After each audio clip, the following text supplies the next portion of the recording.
We live on one of the biggest lakes in the world here in the NWT. We have some of the freshest, purest, cleanest water and land in the world. We are so blessed.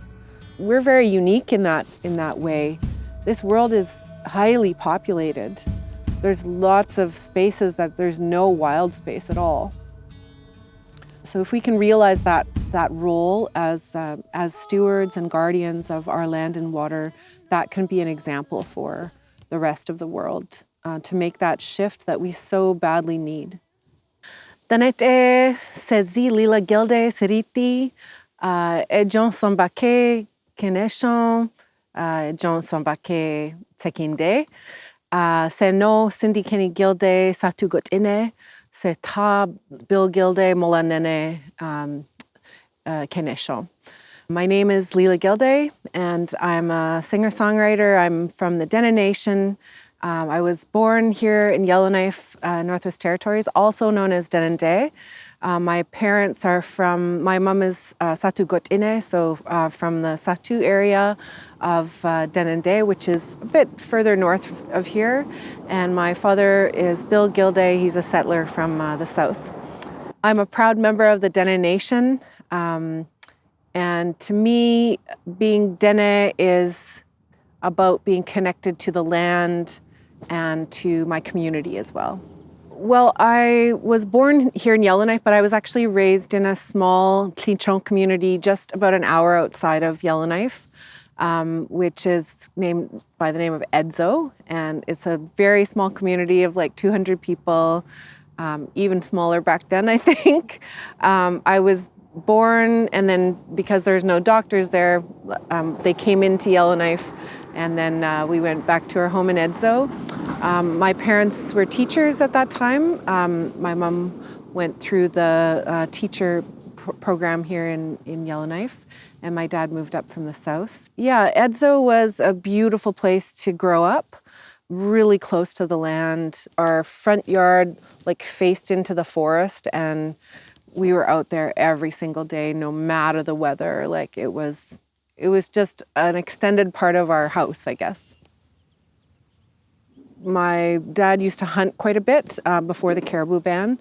So he would go out with men in the community. We would go out and camp on the land and just be out there. We did tons of fishing. And then while we were out there, we would, cut the fish and just have a beautiful time with other community members, enjoying like the gorgeous bounty of Denendeh. As I grew older, we did move into Yellowknife, and we got a boat, so we spent quite a bit of time out on the islands, tons of fishing. I learned how to pull up nets and check fish nets with my uncles up in the Satu, up on Great Bear Lake. And from my aunties, I learned how to cut fish, and my mom as well. Make dry meat from caribou or moose sometimes. Moose is like more of a Decho thing, but we do get moose up in the Satu. And those sorts of things. I think it was just things that my family has done for generations, and it just was a natural thing as a child to do those things. Well, my name is Paul Andrew. I'm a Shuthautina, and the closest interpretation is mountain Dene. I was born in the mountains, and I was born on the land, and spent maybe about first 14 years of my life primarily living out on the land, and then residential schools happened. But one of the things that I always remembered about the young person living out on the land is the freedom that you have, the enjoyment of just, people never worried about you, never worried about you and animals or you getting lost or falling in the river, never. There was never teachings about don't do this, don't do that. It was always do this, do this, do this. So that's what I remember, just a really happy childhood. And one of the reasons now I realize was because the land always provided.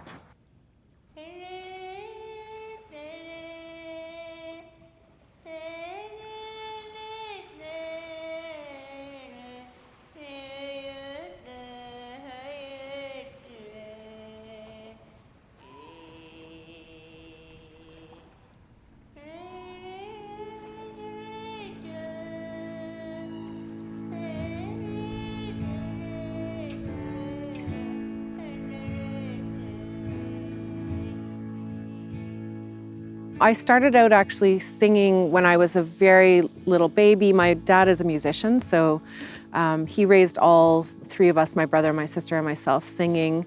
My mom is a great lover of music, so there was always music in our household from big band and symphonic music, choral music, country music, pop, lots of jazz. And then, of course, we would go to the tea dances and the drum dances in Edzo, and then later on in Deda and Dilo, where community members gathered, whatever the occasion. It could be a wedding or a funeral, or it could be Easter or Christmas, whatever the occasion was. Anyway, that was all the music that was kind of in my milieu as growing up, both sort of contemporary music and Dene music, like all mixed together. I think that growing up close to the land and growing up hearing all of these different sounds together really impacted the way that I write music. I can hear, the type of music that I write is Indigenous folk roots kind of music, and that's what I like to sing. Telling our stories, telling familiar stories from the north, from the Dene, in an authentic Dene woman's voice. But I think when I think back to my childhood and growing up, so close to the land, going back to Delaney lots of times, I think that it became sort of paramount in my worldview. So in Dene worldview, that connection between you and the land we're not separate. So the music that I write celebrates that connection, and it's, obviously as a songwriter, you cover all different aspects of being human, what it is to be human. So love and loss. But I think what makes my music unique is sharing that Dene worldview in a contemporary context. I've noticed quite a few changes on the land. And I mean, as a touring musician, I don't spend a lot of time out on the land anymore. I also live in Yellowknife now, which is kind of like a little city. So, but I have noticed that as a child, there was a lot more snow. It was a lot colder. And yeah, the seasons have changed. A good example of this is in Delaney, when people put their fish nets out, and they put fish nets out all times of year, ice fishing as well as during the summertime. In the summertime now, that water used to be so cold you couldn't really even swim in it. Like you could wade for a bit, but your feet would just instantly freeze. Now they're checking nets every couple of hours now, because when they used to be able to leave it for a day and then come back, but because the water has warmed up so much, they have to check it every couple of hours, otherwise the fish will rot. So those are some real impacts that climate change has had on the land. Yeah, my name is Cindy Gilday. I'm originally from Delaney, but I basically moved away from Delaney when I was 15, and I'm now in my 70s. So most of the time, Yellowknife is my home.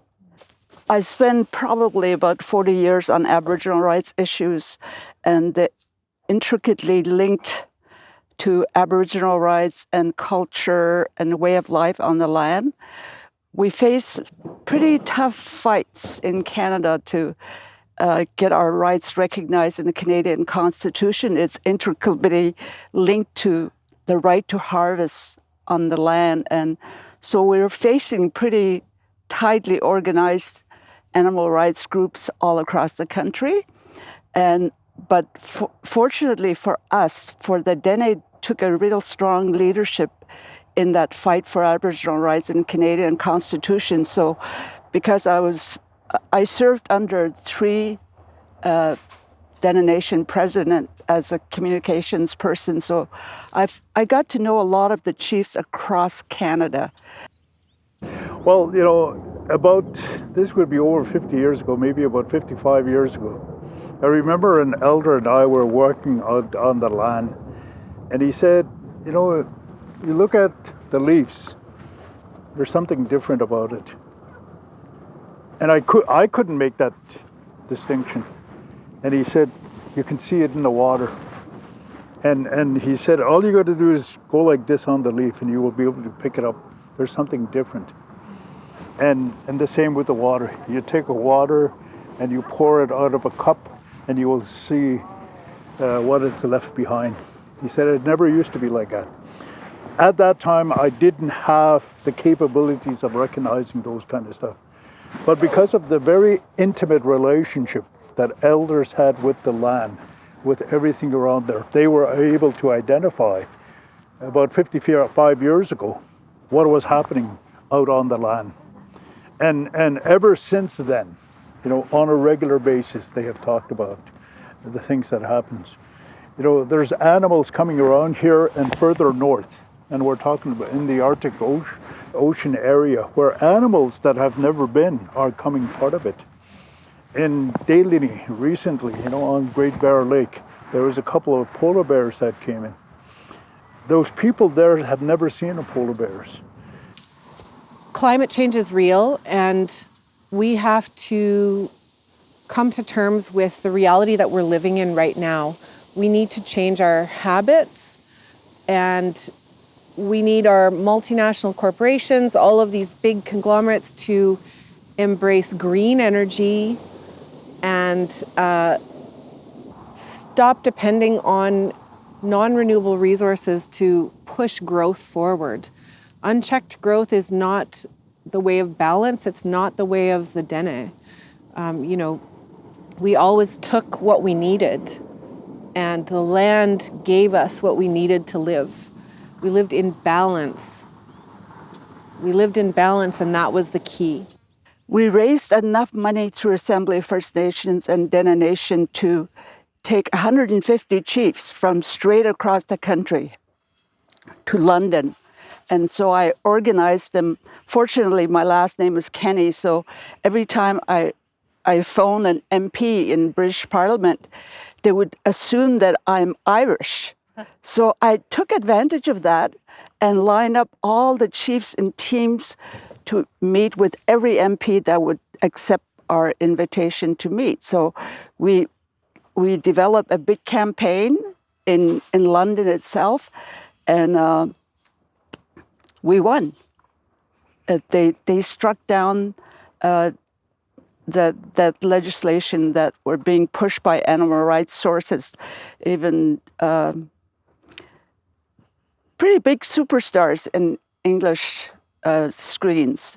But we managed to be really consistent in our messages, and it's a pickup from our Aboriginal rights. We gained strength from that, and so we're able to spread our influence and really brought home the idea of that harvesting is intricately linked to our culture and to our way of life and our Aboriginal rights.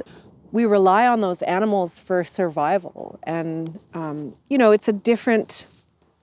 I mean, we're living in a different time now. We can go to the grocery store and buy food, no problem. But I think it's really important to recognize that there is a way to use those traditional relationships, those traditional skills. You know, the caribou are like our brothers. They give themselves to us for our survival, and that is a very like traditional relationship. And I feel like if we can pass on those values to our children and pass on that kind of worldview, that even if, you know, you're not living in a place where there's caribou or water, fish, you know, that kind of thing, that mental state of understanding that you can be in a balanced relationship with your environment, that you are in fact a part of your environment, I think is a good shift in and will help us move forward in a more healthy, positive, peaceful way. So in sharing music and in sharing stories, I I like to communicate that there is this way of balance, that we can live with the land in a way that is not extractive, is not colonial. And I think that's the wisdom of the Dene. That's the voice of the people. This song is called Rolling Thunder. I wrote it in honor of the water protectors, originally at Standing Rock, down at the protests, the No Dapple protests, but it really has extended to all. It is really to honor all land and water guardians. As Indigenous people, we often take on that mantle of being stewards of the land, and so it's my honor to share this song that celebrates them.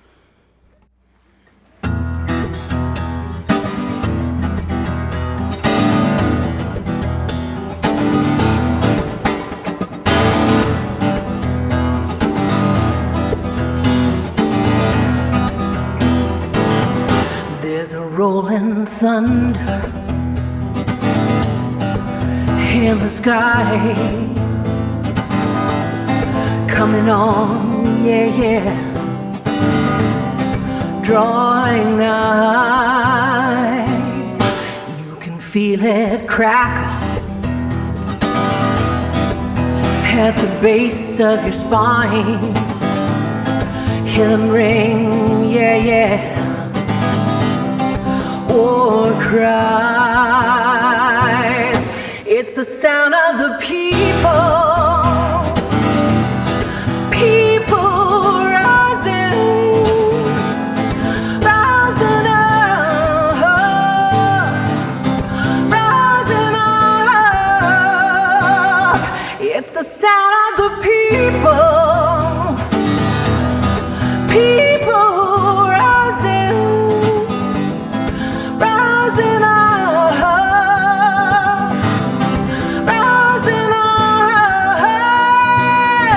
You can hear them gathering from across the land. The people of the horses, people of the plains, people from the desert, and the ones from the sea, branches from, yeah, yeah, an ancient tree. Hear the sound of the people,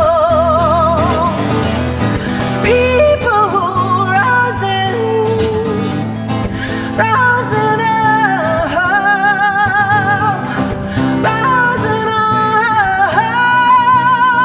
Hear the sound of the people, people rising, rising up, rising up, yeah. Nations assemble to stand with the earth, to guard her big waters and honor her now. Centuries and balance, we stand at the point where we can choose money or we can choose life. We can choose money or we can choose life. We can choose money or we can choose the sound of the people. People rising, rising up, rising up.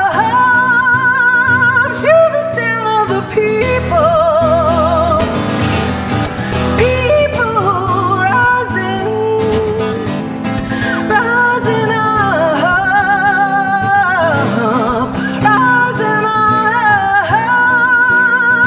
yeah. We can choose money or we can choose life. We can choose money or we can choose life. We can choose money or we can choose the sound of the people.